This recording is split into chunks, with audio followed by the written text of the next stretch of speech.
Dale. Bueno, entonces buenas noches. Hoy estamos con Fernando. Vamos a hacerle pues una serie de preguntas en donde todas estas tienen unos fines, pues fines académicos para la materia de desarrollo humano. Y la idea con eso es también conocer un poco de su experiencia con Andrés, que fue el líder que seleccionamos para la primera entrega. Entonces, pues para empezar, nos gustaría que nos compartieras, Fernando, alguno de tus atributos y cómo percibes a los líderes. Bueno, yo creo que, digamos, hablando un poco de los atributos y también lo que yo veo positivo en un líder es que para mí un líder debe ser muy abierto, es decir, siempre estar abierto a escuchar, entender el punto de vista del otro, qué es lo que el otro quiere, no simplemente suponer.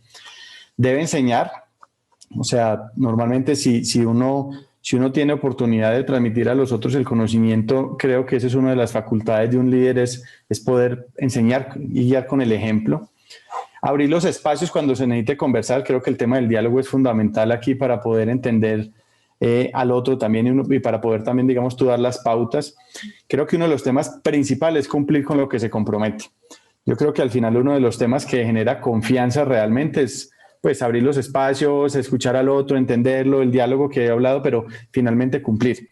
Cuando tú te comprometes con algo, cúmplelo y pues en función de los tiempos que hayas definido, pues cumple con eso. O levanta la mano y di, mira, no pude cumplir con esto, pero siempre da una respuesta porque el otro siempre va a estar esperando eso que tú le prometiste.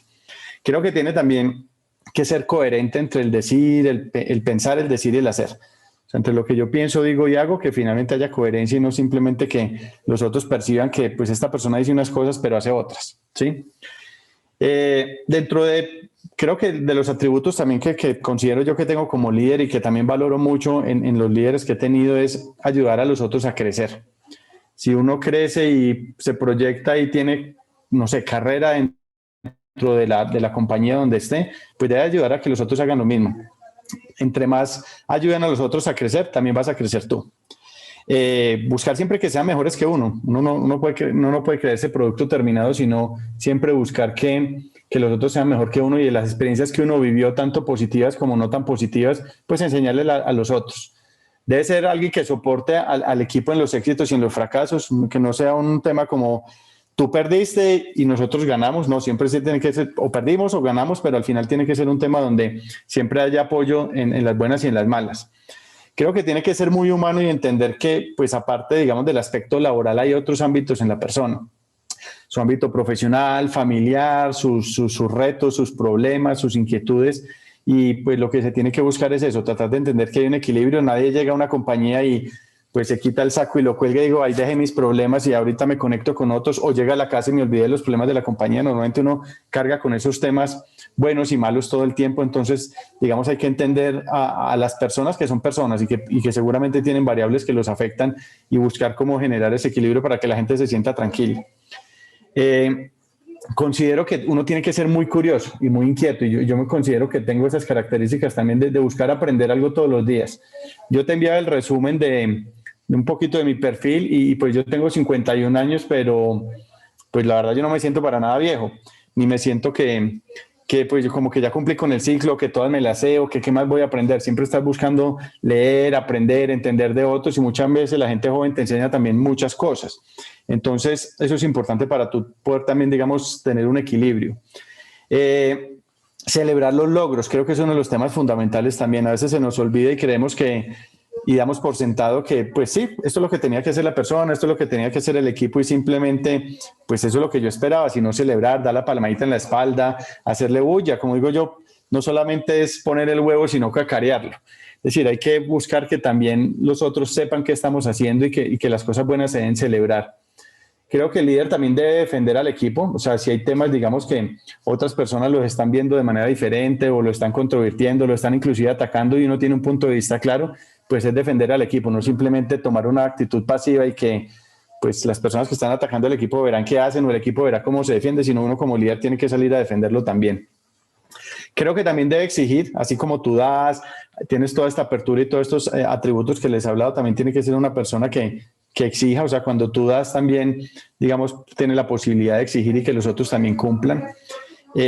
Dar retroalimentación constante creo que es otra de las características fundamentales, o sea, que el otro siempre sepa o tus reportes, tus subordinados, tus colaboradores sepan efectivamente en qué van bien, en qué no van tan bien, y no esperar al final del año o al final de algún momento específico de un proyecto, de una actividad, decirles, mira, esto no estuvo tan bien, porque no lo dijiste entonces a tiempo.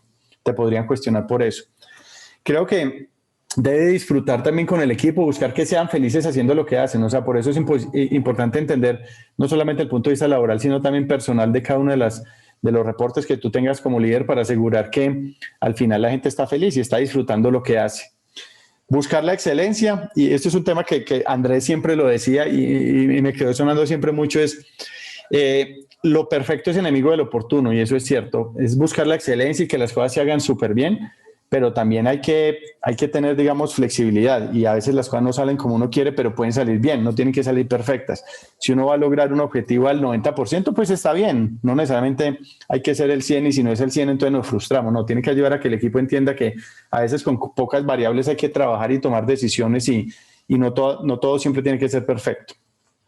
Y creo que, pues, para cerrar esto, que de pronto me extendí ahí bastante, pero creo que es uno de los temas que es importante hablar, es que sea práctico, es decir, que tome decisiones ágiles, que sean rápidas, que no se complique, que busque más ser un solucionador de problema y no ponerle el palo a la rueda, y que sea hábil en la toma de decisiones, es decir, que no sea una persona que sea muy dubitativa, ni que las personas digan, no, pues yo para qué busco a mi líder o a mi jefe si realmente demora 3 semanas, 1 mes, 2 meses para tomar una decisión tan sencilla. O sea, que la gente sienta que realmente las cosas fluyen. Yo diría que es eso. En general, digamos, yo siento que son características de un buen líder, y pues parte, digamos, en lo que yo me he visto reflejado con algunas de esas características, y tiene algunos de los líderes que he tenido, pues es lo que les comenté. Listo, muchas gracias. Ahora vamos con una pregunta como muy similar, como que puedes retomar lo que estabas diciendo. Nos gustaría que pienses en el mejor líder que has tenido y nos menciones como 2 experiencias positivas que tuviste con él. Mira, yo creo que, y lo había mencionado anteriormente, 2 de las experiencias buenas que he tenido, una es que me han ayudado a crecer. Esa es una, ya les doy como el ejemplo específico, y la otra es que sea una persona tan abierta que te brinde la tranquilidad y confianza para hablar las cosas como son, es decir, como digo yo, a calzón quitado. Entonces, en la primera que les digo que alguien me ayude a crecer, es decir, uno siempre busca tener, digamos, una proyección de carrera, y uno quiere desarrollarse dentro de una compañía. Yo lo he vivido, digamos, en la compañía donde estoy. Entonces yo tengo unas expectativas. Entonces, ¿qué espero de ese líder? Que efectivamente me ayude a cumplir con esas expectativas. Si mi plan de desarrollo está a tener, no sé, una visibilidad global dentro de la compañía, pues que lo pueda hacer. Que en el plan, digamos, de carrera, en las conversaciones que se tiene con ese líder, digamos, desde el punto de vista de desarrollo, aunque la responsabilidad siempre va a ser uno de poder movilizarse, o sea, uno no puede esperar que el líder lo esté empujando, más bien que lo esté atajando, que exista ese compromiso del líder, ¿sí? Y que por supuesto efectivamente se materialice. Entonces yo tengo un ejemplo ahí real. Yo en algún momento ocupé la posición de jefe de recursos humanos de una de las fábricas, y en algún momento yo quería, digamos, estar en otro mercado, en una posición diferente, y efectivamente lo plasmé en el plan de desarrollo, lo hablé con el líder, siempre lo conversamos, y le empezamos a trabajar en función de saber qué gaps se necesitaban cerrar para poder llegar allá. Y efectivamente en el momento que empezamos a trabajar eso, se dio la oportunidad, y tuve la oportunidad de ser gerente de relaciones laborales de otro mercado diferente a Colombia, y efectivamente me ayudó a movilizar la carrera. Después, cuando quise regresar a Colombia, efectivamente también un líder diferente me ayudó a movilizar también en mi plan de carrera, y bueno, y aquí estoy. Entonces, si tú realmente plasmas esas expectativas y las puedes hablar abiertamente con tu líder, es que te ayude en ese desarrollo y que efectivamente se dé. Y el otro que te decía, pues, que una persona que sea tan abierta, que te brinde la tranquilidad, creo que nada mejor que uno pueda hablar de los temas abiertamente con su líder, es decir, que uno pueda ser genuino y mostrarse como es decir, ser transparente y hablar de los temas, pues no solamente laborales, sino también, digamos, personales, y que haya, yo lo llamo como esa conexión real con la persona. O sea, si el líder te entiende a mí, te entiende a ti, no solamente en tu parte profesional, sino también personal, pues seguramente tú vas a poder hablar también de los temas que, pues, a nivel familiar o profesional te frustran o te gustan o te mueven, y qué chévere que al final todas esas variables se tengan en cuenta para, pues, ayudar a que las conversaciones sean súper abiertas. Entonces, a mí me brinda, por ejemplo, mucha tranquilidad tener un líder en este momento, digamos, anteriormente también, y en la experiencia con Andrés, fue que pudiéramos sentarnos a hablar como amigos. Y creo que eso te brinda a ti esa confianza para poder avanzar. Listo, Fernando, muchas gracias. Ahora nos gustaría saber, pues, todo lo contrario, que de pronto a lo largo de tu carrera profesional, pues nos cuentes un poco del peor líder que has tenido y 2 experiencias negativas pues con esa persona. Pues mira, voy a hablar de un líder que tuve, digamos, en la compañía donde estuve anteriormente, en la cual estoy actual. Y es que era una persona, digamos, muy, muy prepotente y creía que con gritar y con ser, digamos, como un mal ser humano generaba respeto, y lo que generaba era temor en todo el mundo, porque pues siempre casi que uno tenía que preguntarle a la secretaria, bueno, ¿y cómo amaneció tal persona? ¿Amaneció de buen genio o de mal genio para saber si voy o no voy? Y eso pues es medio absurdo, es decir, al final, claro, uno tiene días buenos y días malos, y pues no todos los días vamos a llegar con una sonrisa y a dar picos y abrazos a todo el mundo, pero sí que finalmente pues tenga un comportamiento, digamos, que sea por lo menos equilibrado, y que uno sepa que pues la persona no va a llegar a gritar porque algo no le gustó, o simplemente porque ese es el mecanismo de defensa que utilizaba para buscar como que la gente le tuviera medio respeto y medio temor para que las cosas se hicieran, y realmente pues lo que hace es que la gente termina aburriendo y la gente se va, o simplemente hace las cosas por temor o por obligación, no por convicción. Entonces eso fue uno de los temas. Y el otro tema es que ahorita que está pues digamos tan de moda todos los temas de diversidad e inclusión, este líder también era muy cerrado con eso. Es decir, yo llegué a tener, y les va a sonar chistoso, seguramente se van a reír con lo que les cuento, pero un día se me arrimó y me dijo, Fernando, yo en esa compañía anterior era jefe de recursos humanos, y se me arrimó y me dijo, Fernando, yo sé que estamos contratando gente nueva, pero ¿por qué estamos contratando tantos feitos? Así me dijo. Y yo le dije, ¿cómo así? ¿Qué tantos feitos? Me dijo, sí, que estas personas, mira, este muchacho y esta muchacha es que son como feitos. Y yo finalmente le dije, no, pero es que nosotros contratamos por el perfil, o sea, no por la apariencia ni nada de eso. Pero a la persona no le gustaba, realmente, pues él quería tener como un estándar de perfil, no sé qué buscaba, pero que las personas tuvieran, digamos, cierta apariencia física, y le molestaba eso. Y también pasó, digamos, en algún momento que la persona, estábamos haciendo un proceso de selección, y era un proceso de selección para un cargo importante, y participó una persona negra, o sea, una persona de color, y muy bueno, o sea, con una expertise técnico y con unas competencias y unas habilidades espectaculares, y pues la persona iba muy bien en el proceso. Cuando el gerente de esta compañía se dio cuenta, me llamó y me dijo, Fernando, pero venga, ¿cómo vamos a contratar un negrito? Entonces yo le dije, pero ¿cómo así? ¿Qué tiene que ver eso? Entonces me dijo, no, pues que yo no estoy de acuerdo, yo quisiera que aquí pues tuviéramos personas, digamos, de personas blancas. Yo le dije, no, venga, pues o sea, lo que me está diciendo, pues yo sé que ustedes están grabando esto, y afortunadamente yo no estoy hablando de ninguna compañía, ni estoy dando nombres propios, pero al final yo le dije, esto es un tema que desde el punto de vista de una visita del ministerio, desde el punto de vista del tema de derechos humanos, a nosotros nos pueden fregar por eso. Y segundo, pues nosotros contratamos por el perfil. Al final necesitamos que la persona cumpla con el perfil para que haga bien su trabajo, independiente del color o de su apariencia física o de orientación sexual o religión, etcétera. Pues la persona, digamos, no estuvo tan de acuerdo. Yo tuve que poner una persona ahí que mediara y le dijera, venga, le traigo otra persona que dé los argumentos técnicos, que era la persona que estaba entrevistando para esa posición, y que esa persona que iba a ser digamos, el jefe o el líder, y venga para que le cuente cuáles son las características de esta persona. Bueno, y finalmente, después de mucho darle vuelta y como 2 semanas de negociación, dejó que la persona participara, al final ganó, y pues un profesional exitoso. Pero temas como esos, donde, digamos, los líderes sean tan cerrados a esos temas de diversidad, o sean, digamos, tan sesgados en ciertos temas, pues creo que eso al final no conecta, no convence, a ti no te motiva, no te mueve. Entonces, pues yo les hablaría como de esas 2 experiencias específicas que pues me marcaron. A veces suenan chistosas cuando uno dice eso de los feitos y de los negritos, pero al final no tiene nada de chistoso. Al final es un tema que pues en una compañía actual pues uno no espera. Thank you very much. Muchas gracias.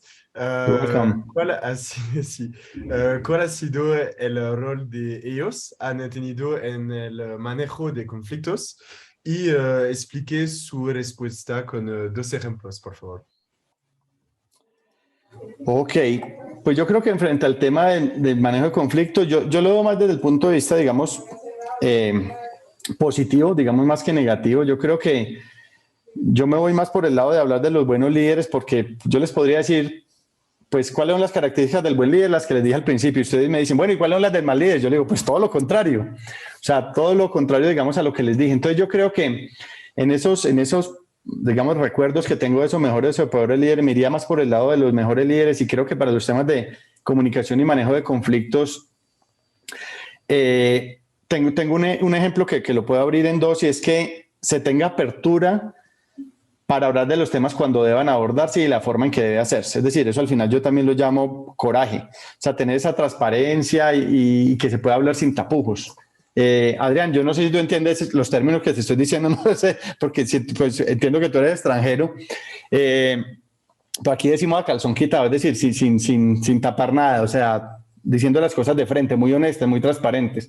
Y creo que eso es súper importante, es decir, uno tiene que abordar los problemas cuando son y de la forma como son. A veces hay conversaciones difíciles, a veces hay temas que no son fáciles de abordar y uno quisiera que pues todas las noticias fueran buenas y todo lo que me dijeran fuera pues como pajaritos en el aire, pero realmente no es así. Hay temas que hay que abordarlos, digamos, de una forma fuerte. Y ahí con ejemplos reales, en algún momento, y esto es un tema que trabajé con Andrés y Isabela, y es que pues en la fábrica donde yo fui jefe de recursos humanos, Andrés estaba como director, y Andrés era mi jefe, y ahí abordábamos, se trabajan muchos temas desde el punto de vista de sindicales. Hay una organización sindical que era fuerte, y entonces en algún momento con los permisos sindicales, que digamos son permisos que tiene la organización sindical, a veces eran, digamos, estaban establecidos por una convención colectiva de trabajo, es decir, por un documento que la regulaba, pero a veces, digamos, se salían de control y pedían permiso por un montón de cosas. En muchos casos nos tuvimos que sentar a decirles no, y no por esta razón, y mire que hay unos permisos ya suficientemente amplios establecidos, no podemos abrir más. También había un tema de ausentismo y que afectaba la operación, entonces fue poder tener también, digamos, argumentos para explicar por qué no aplicaban, y creo que un buen líder desde el punto de vista de la comunicación y manejo de conflicto no es que le tenga que decir sí a todo, es que diga sí cuando es sí, pero diga no cuando es no, pero dé argumentos, da ejemplos y da razones por las cuales no. La gente no se traga entero que simplemente yo diga no, y no por qué, pues porque no, como cuando uno estaba chiquito y le decía una cosa al papá, a la mamá, ¿por qué sí o por qué no? Mamá, ¿por qué no? Pues ¿por qué no? Y ya, y tú no preguntabas más. Aquí, digamos, la gente espera respuestas y espera razón, entonces es importante un no que tenga, digamos, sus razones. Digamos, también cuando yo me separé, digamos, de mi anterior esposa, digamos, esa faceta, digamos, de entender, de ese ser humano, de apoyarme en los temas personal y laboral, creo que también es supremamente importante. Eso al final se te vuelve un conflicto a ti interno, y los temas de comunicación, de siempre estar pendiente, bueno, ¿cómo vas? ¿Qué necesitas de apoyo? Pero también exigir, porque pues finalmente también había que cumplir con unos resultados. Creo que ese equilibrio también desde el punto de vista de ser objetivo en los temas laborales, pero también muy humano, digamos, en los temas personales, pues es importante también para lograr esa conexión.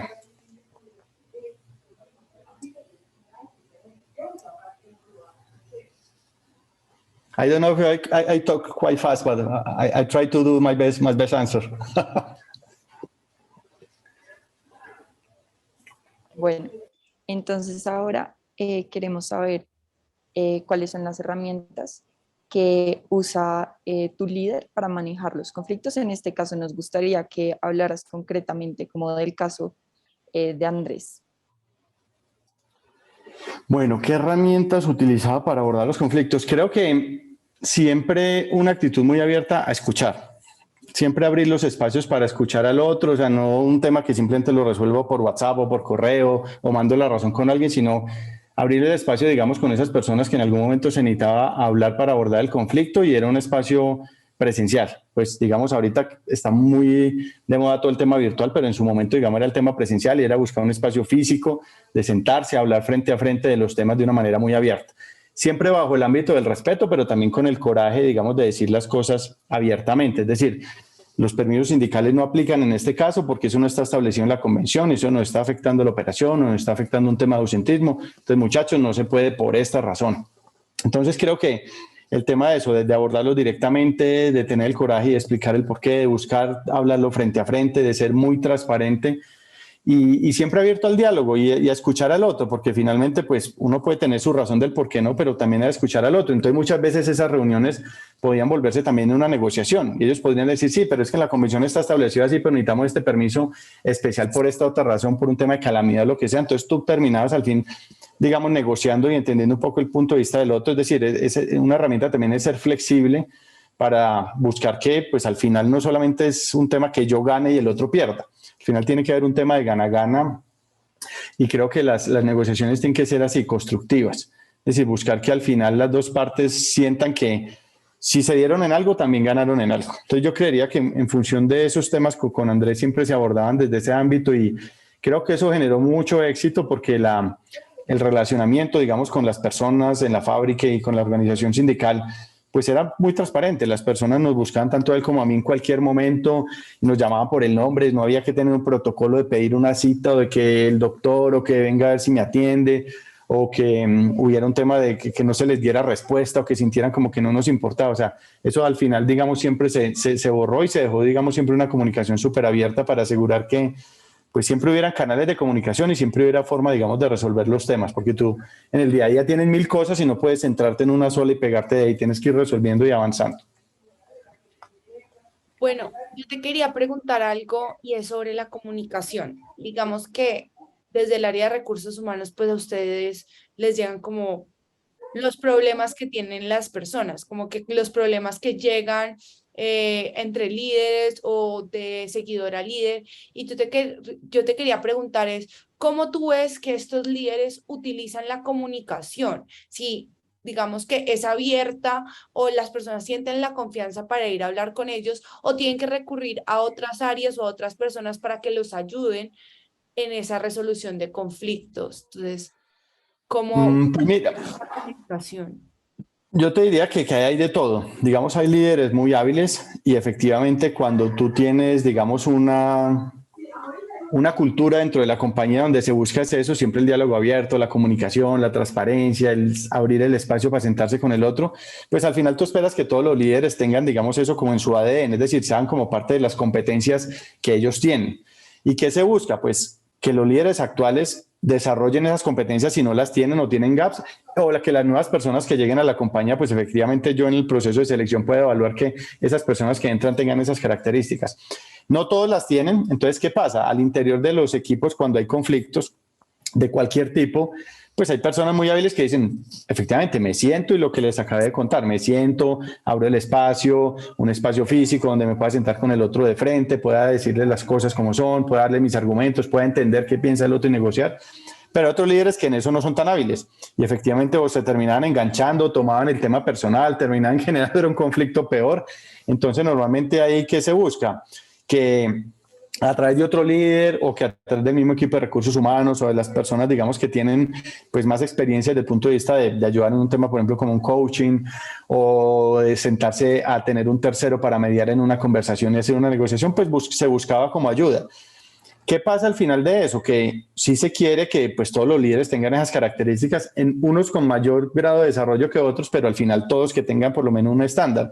Cuando las personas al final no se adaptan a la cultura, pues sencillamente no pueden estar en la compañía. Entonces también hubo decisiones con líderes donde tocó decirles, está en el espacio donde no es, como en la vivienda, está en el lugar equivocado y aquí no cuadras, sino casas, porque al final lo que tú buscas con la gente es un tema diferente. Entonces, siempre va a haber mecanismos de ayudar, pero también tú tienes que tener la apertura como líder de dejarte ayudar y entender que hay formas diferentes de resolver las cosas y hay líderes que vienen todavía o venían, digamos, con un pensamiento muy, digamos, ortodoxo, conservador del pasado y creían que los temas se resolvían era medio a la fuerza y el que más grite o el que más duro hablo, yo soy representante de la compañía, usted no, y entonces yo pongo mi posición, pero eso pues en este momento está desterrado. Entonces es un tema de entender un poco que el mundo ha cambiado y que pues los temas se resuelven realmente hablando. Yo creo que esa es la mejor forma, siempre sentarte a dialogar y a entender el otro y con toda seguridad. Si no resuelves en una primera conversación, seguramente vendrá otra, pero siempre buscar esos espacios para asegurar que se escuche. Bueno, Fernando, y pues al principio nos contaste más o menos los atributos que tiene un buen líder, pero ahora nos gustaría saber cómo este buen líder utiliza las emociones del equipo. ¿Cómo utiliza las emociones del equipo? Pues mira, eso es un tema interesante y yo en algún momento lo he trabajado también con algunos equipos, con algunos tests que se hacen, digamos, de temas de personalidad. O sea, ¿cómo eres tú? ¿Qué te gusta? ¿Qué no te gusta? Y creo que un buen líder debe entender eso, debe entender que no todos son iguales, que hay un tema de diversidad y que todos podemos pensar diferente, sentir diferente. A ti te puede afectar una cosa que a mí no y viceversa, o afectar en un mayor grado, o tú tener ese día, digamos, o el manejo de tus emociones puede ser más frágil que otra persona que sea más estable emocionalmente. Entonces, creo que el líder debe hacer una evaluación. Existen herramientas científicas inclusive para hacer eso y tú te puedes apoyar de los recursos humanos, por ejemplo, para entender un poco cómo es cada una de las personas de tu equipo. Y en función de eso, poder no solamente tú como líder entender que, no sé, a Simón le gustan estas cosas y no le gustan estas otras, entonces yo a Simón, no sé, no le gusta que le digan Simon, entonces yo sé que ya no le voy a decir Simon, lo voy a decir es Simón. Y o que a Simón no le gusta que digamos, lo acosen con las tareas. Él es autónomo y si él tiene un deadline, él va a cumplir con ese deadline. Entonces, conocer esa forma en que cada uno se comporta te ayuda a que tú sepas cómo comportarte con cada uno. Claro, con equipos muy grandes y muy diversos es difícil a veces, pero también tú puedes tener ayuda al mismo interior del equipo. Si tú esa, digamos, información que tienes de cómo es cada uno en su personalidad, la compartes al interior del mismo equipo, es decir, la transparentas para que todos sepan cómo es el otro. Entonces yo puedo decir, bueno, Isabela y Simón son muy parecidos. Entonces ellos seguramente por eso se comportan de esta forma, pero Gabriela y Adrián posiblemente tengan otras características, pero al final uno dice, pero Simón e Isabela pueden aprender de ellos y Adrián y Gabriela también pueden aprender de los otros o aprenderse a comportar con el otro frente a qué le gusta y qué no le gusta. Eso pues solamente se da con el tiempo, eso no pasa de un día para otro. Pero creo que ese entender, digamos, que no todos somos iguales y sobre todo hacer aplicar esas herramientas que ya existen, pues te va a ayudar a poder, digamos, manejar un equipo diverso y que no todos son iguales. O sea, yo como líder podría imaginarme, a mí me gustan estas cosas y quiero que a mi equipo le guste lo mismo. No, eso nunca va a pasar. Y menos con las nuevas generaciones que piensan tan diferente.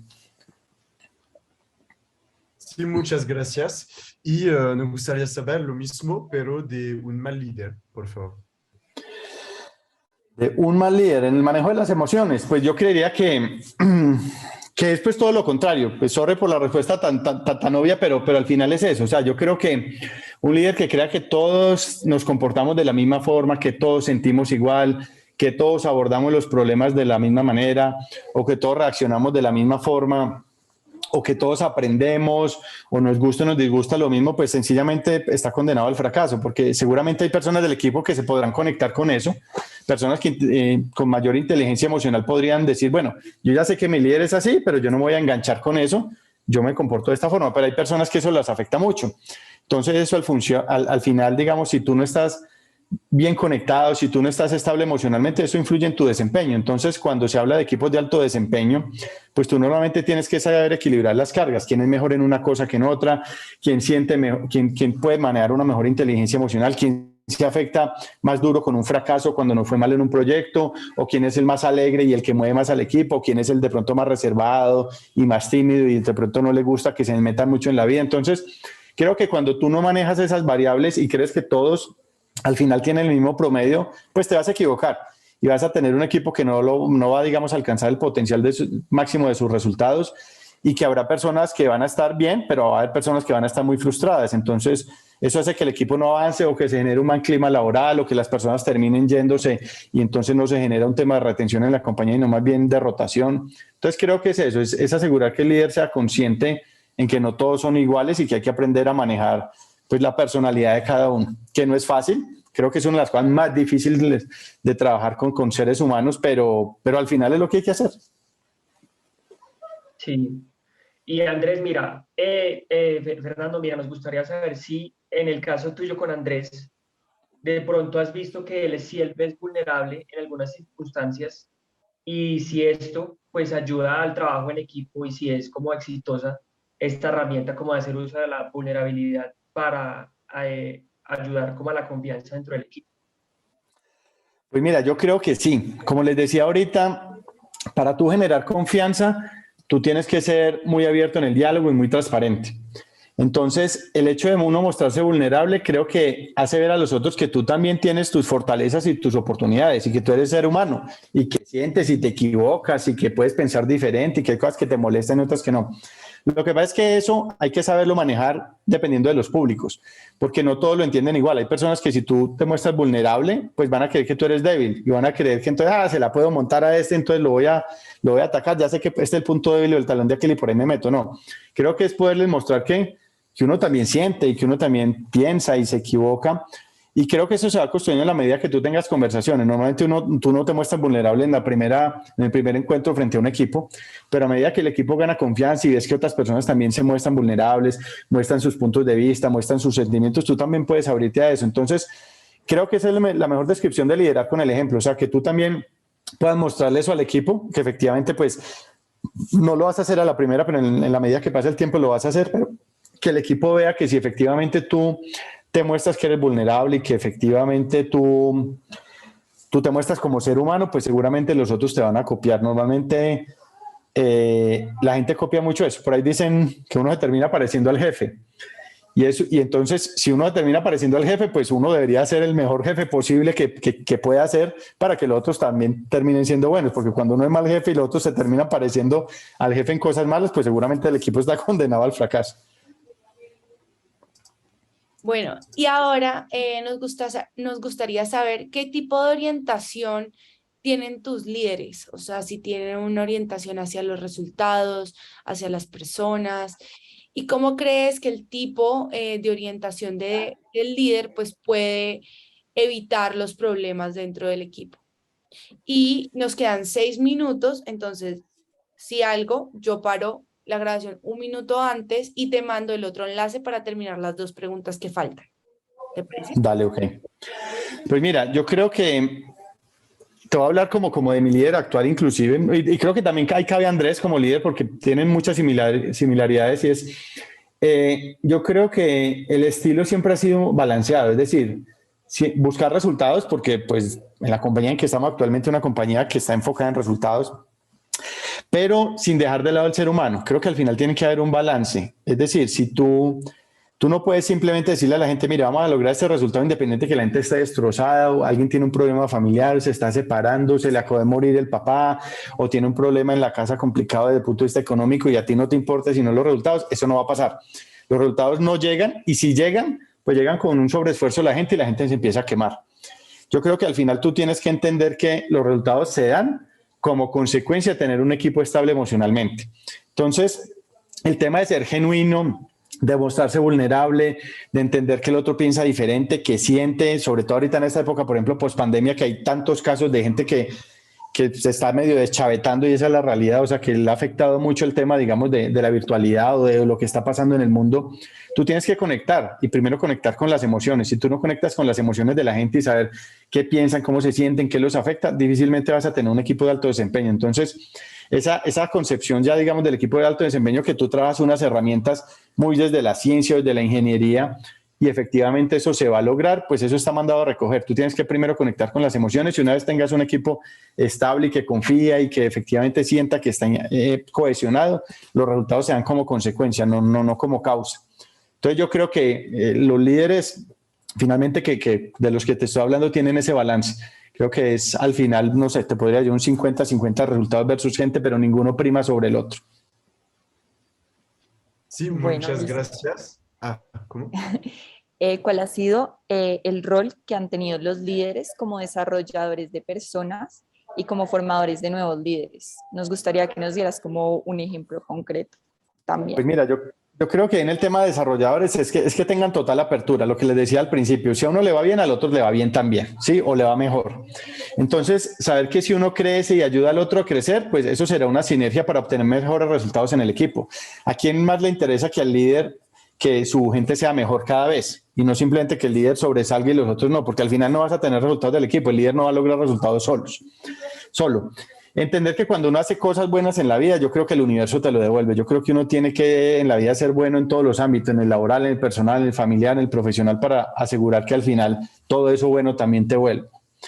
Creo que el líder debe entender que el colaborador debe tener un plan de desarrollo que, como yo les decía, es responsabilidad del colaborador como tal, pero debe ayudar a cumplirlo, ayudarlo a motivar, a darle retroalimentación, a ayudarlo a movilizarse a que eso se cumpla. Creo que eso hace crecer a los dos, tanto al líder como al colaborador como tal. Creo que ahí, digamos, mi experiencia, cuando me fui con mi compañía actual a otro país y ahora la exposición, digamos, también internacional y el plan de carrera corto y mediano plazo que les conté, está muy bien estructurado y yo sé que cuento con mi líder para movilizarlo. Entonces, todo esfuerzo que yo haga en función de eso de poder cerrar los gaps o de poderme movilizar en mi carrera, sé que al final va a tener frutos y yo voy a poder movilizar mi carrera. Es decir, eso que yo planeo a futuro seguramente lo va a poder lograr. Entonces, los líderes de los que te hablo efectivamente piensan en el desarrollo de la gente, porque al final vamos pasando una generación y van llegando otras, pero la compañía permanece. ¿Y qué queremos? Que al final la compañía siga creciendo, siga siendo, pues digamos, tan posicionada en términos de reputación y de sus marcas, que para eso necesitamos que las nuevas generaciones también al final, digamos, tengan ese desarrollo y que efectivamente hagan bien las cosas. Muchas Esperen gracias. un momento, nos queda una pregunta, pero nos quedan 2 minutos con 20. Dale a ver si la sacamos. Sí. Dale, Adrián, creo que te ibas a preguntar. Sí. Cree que gracias a los aportes de sus líderes anteriores ha desarrollado un liderazgo propio y a partir de lo anterior considera que usted sería un buen líder, ¿o no? Por favor. A ver, yo creo que sí, yo creo que todo, yo les decía ahorita que una de las características de un líder y considero que yo la tengo es aprender todos los días, entonces creo que de todas esas buenas experiencias o del ejemplo que me da mi líder, yo también termino aprendiendo. Y de lo mismo que yo hago como líder, digamos, yo también termino aprendiendo porque al final todo es un proceso de aprendizaje, no solamente yo doy, sino que también recibo. Entonces yo creo que finalmente en la experiencia de la vida, si tú capitalizas esas cosas buenas o las cosas donde no te va tan bien, pero aprendes de eso, pues efectivamente las puedes aplicar a futuro. Muchas veces lo que hacemos es que pues no aprendemos de los errores, entonces estamos condenados a repetirlos nuevamente. Y frente a lo que tú me dices que si me considero un buen líder, pues me encantaría preguntarle a la gente que trabaja conmigo, pero pues yo he solicitado feedback tanto de mi líder, de mis colaboradores, de pares, de clientes internos y externos, y normalmente el feedback es muy bueno. Entonces yo consideraría que sí soy un buen líder. Si me descalifica lo de 1 a 10, no sabría decirte, pero con toda seguridad de estar por encima de 8, pero sí lo considero. Muchas gracias, Fernando, por este Gracias. espacio.